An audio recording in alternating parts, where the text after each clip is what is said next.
Storylines involving the AFC North heading into week 2. You okay, Mad Dog? Yes, go ahead. Water right there. Heading into week 2 of the preseason, Ricky Shador Sanders is listed as the 4th quarterback on the Browns' unofficial depth chart, despite throwing for 2 touchdowns last Friday against the Panthers. In Cincinnati, Bengals star pass rusher Trey Hendrickson continues to hold in. Hendrickson led the NFL in sacks last season as he finished with 17.5. He looks to get a new contract. Moving over to Pittsburgh, Steelers star defensive tackle Cam Hayward hinted on Monday he'd be willing to miss regular season games as he also seeks a new deal while holding in. So let's take a look at those odds to win the AFC North, courtesy of ESPN Bet Sportsbook. The Ravens are favored to win the division with minus 160 odds as Baltimore looks to three-peat in taking the crown. Dog, do you feel like there's a large gap between the Ravens and I love how I didn't even get to ask the question. Cincinnati. Between the Ravens and the rest of the AFC North? I don't. Listen, the Ravens, they're the favorite. They deserve to be. Betting odds, I get all that. Everybody loves them maybe to finally break through and get to a Super Bowl. They got a very hard schedule because they're playing the Lions and they're playing Buffalo the first game of the year. But I can't put them that far ahead of Cincinnati right now. And I understand Cincinnati's been bad in September, and that is why you saw Burrow playing that first preseason game last week. He was 9 of 10, 100-some-odd yards, 2 touchdowns. I think that Cincinnati is going to have a very good year. Now, I know their defense is bad. Interesting. We don't have Hendrickson, the defensive coordinator that got fired. So I understand they don't have a great defensive team. But Burrow, Chase, and, of course, the Higgins. Yep. He's a great – he's not good. He's a great – and I like him better than Lamar anyway. In a big game, give me Burrow over Lamar. I just think that Cincinnati got to a Super Bowl. Remember about Cincinnati, they're the only team that's won at Kansas City with Mahomes in a playoff game. Stephen A? The only team. I wanted to go before Louis Riddick on this one because I got to tell you, I'm not sure about my take on this one. But this is how I feel. I believe one could legitimately argue this is Lamar Jackson's best chance at a Super Bowl title. I'm just looking at this roster. First of all, their defense improved as the season waned. On top of it all, you got Pro Bowlers at every level. And you spent 3 of your first 4 picks in the draft buffering up that defense, Louis. Okay, we got that out the way. Offensively, let's pay attention to what we're talking about here. You got Lamar Jackson, although he's got 2 league MVPs and just 3 playoff wins in his 7 years. The brother is a stud. He's spectacular. We know this. When you look at him with Derrick Henry, particularly with run play options, I mean, my God, you got that going on. You got Zay Flowers. You got Bateman, who had 9 touchdowns last year, okay, and is their primary deep threat. Plus you have D-Hop that you just acquired because they always pick up a veteran, right? Not only did you do that, at the tight end spot, you got Andrews, who has to catch passes in the playoffs, by the way, when it counts. Nobody brings up that he dropped that pass from Lamar Jackson as a touchdown. I mean, that could change the game, but that's neither here nor there. You got to catch those passes. But Isaiah Likely is no joke. So I'm looking at these cats right now, and I'm saying, and their offensive line. Where's the weakness? When you look at the weapons that the Baltimore Ravens have had, yes, you've got to pay attention to Buffalo. Can't sleep on them. Of course, Kansas City is Kansas City, and there's some formidable dudes in the AFC. I got it. But who's as loaded as the Baltimore Ravens? I'm talking about across the board. Cincinnati's defense is nothing to brag home about. Kansas City is still concussed over that beatdown in the Super Bowl. You know, Buffalo, they got to get over the hump, okay? And you got to worry about other receivers and whether or not they're going to step up and help Josh Allen. It's good that they got James Cook. They kept him in tow. I get that part.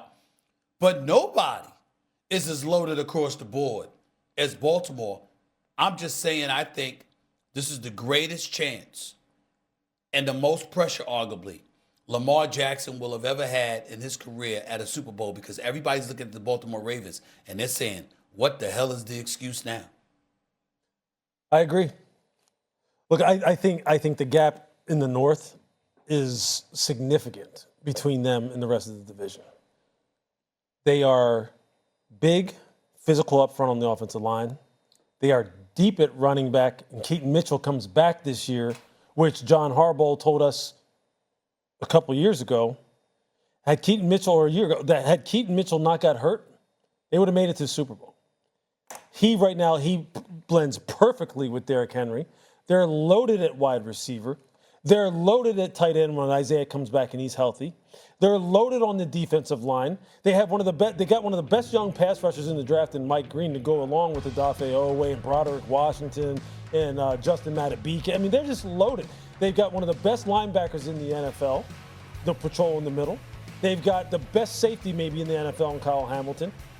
I mean, they are absolutely, from front to back, from 1 through 53, Eric DeCosta, Ozzie Newsome, John Harbaugh, they have put together a team that right now no one questions that they'll be a double-digit win team with their eyes closed. Then it's just about, once they get to the postseason, what's their headspace? Do they start fighting boogeymen? Do they start seeing ghosts? Do they start going, oh boy, oh man, things are a little bit different now. The stakes are high. Everyone's watching this now. We know that now it's single elimination. Does that start to mess with them? They've talked about it themselves. Lamar has talked about it himself. Like, hey, I'm tired of this. I'm tired of us falling short once we get to the big games. But as far as what the question asks, is the gap significant? Is there a big gap between them and the rest of their division? There's no question that there is. It is not about the roster. It's about their headspace once they get into the playoffs. That's all it's about.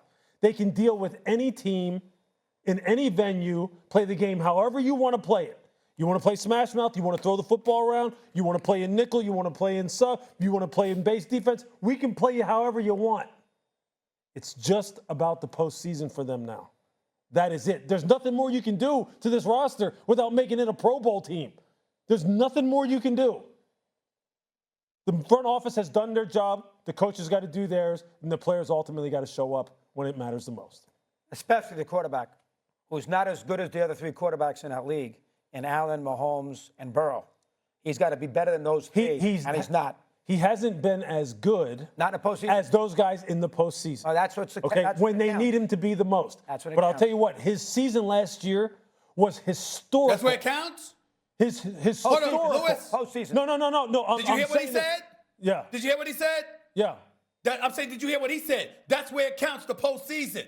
Right. Cleveland ain't won in 60 years, but he back starts to the that show again. raving Oh about my them. God. But now it's the postseason. Now it's about the postseason. Now it's about the postseason. He's something else, man. He's something else, bro. I'm telling you. He's got one now. Unbelievable. He's going to hang this one Oh, on he you. loves this Brown thing. You know what I mean? He's going to kill me with the Browns because I called him an historically great franchise, which they are.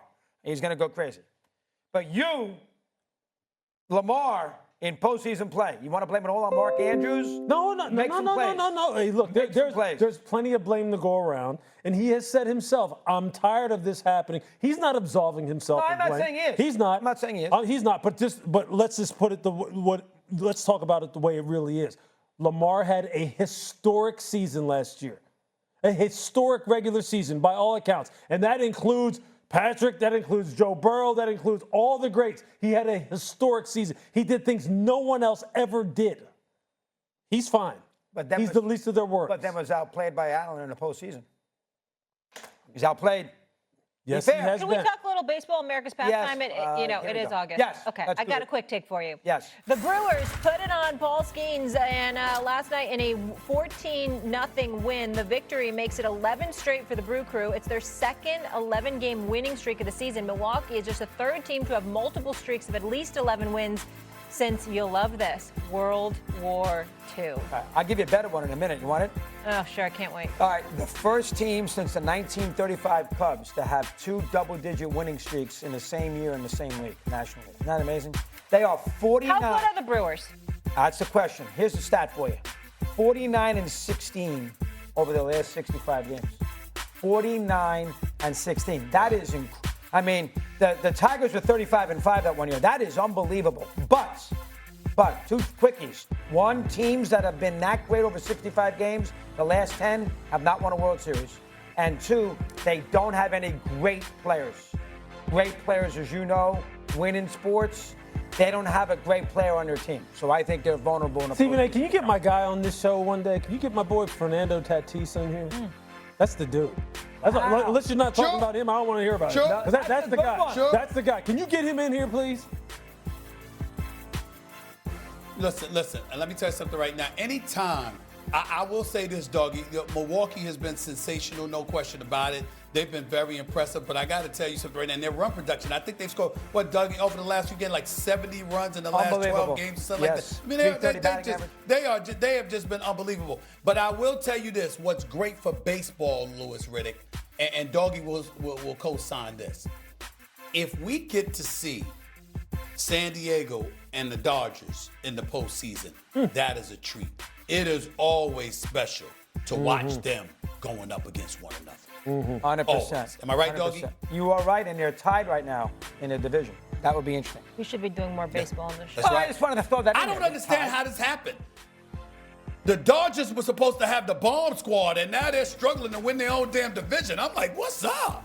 What's up with that? I was shocked. Just get tattoos What? on the show. Man. San Diego's no joke. Yeah, no joke. He's right. For a change. There you go. Tatis, you're a big fan. Hey, Okay. you got Flash, man. He's got it. I'll watch him. I don't watch the rest of that. He's good. I'll watch Will him. you watch Matthew Stafford? There you go.